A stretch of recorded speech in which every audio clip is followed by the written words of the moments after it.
പിന്നെ ഇനിയിപ്പോ അടുത്ത പിന്നെ സോണിയുടെ വരാൻ പോകുന്നത് FX5 ആണ്. FX5 റേറ്റിംഗ് ആയിട്ട് നമുക്ക് അപരിചിതമൊന്നുമില്ല. So why I chose Nikon ZR or other cameras? I tested almost every cameras in this price range actually. Sonyയുടെ M4 M3, A7S3, Nikon ZR, Z6 III, Canon and Lumix S5 R2X. Almost every camera. 4-inch display. The huge one. ഒരു ക്യാമറയിൽ ഇല്ലാത്തൊരു സാധനമാണ്.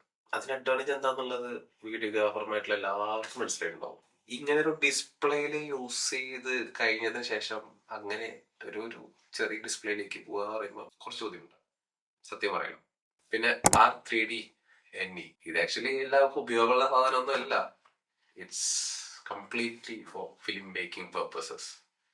അവിടെയാണ് ഈ camera ആർക്ക് വേണമെന്നുള്ള ചോദ്യത്തിനുള്ള ഉത്തരവാണ്. പിന്നെ വേൾഡിൽ ആദ്യമായി ഒരു digital camera 32 bit float audio ഉള്ള ആദ്യത്തെ ക്യാമറ ആണ് Nikon ZR. ഫോർ എക്സാമ്പിൾ, ഞാനിപ്പോൾ മൈക്ക് യൂസ് ചെയ്തിട്ടില്ല, ഞാൻ ഡയറക്റ്റ് ക്യാമറയിലേക്കാണ് പോകുന്നത്.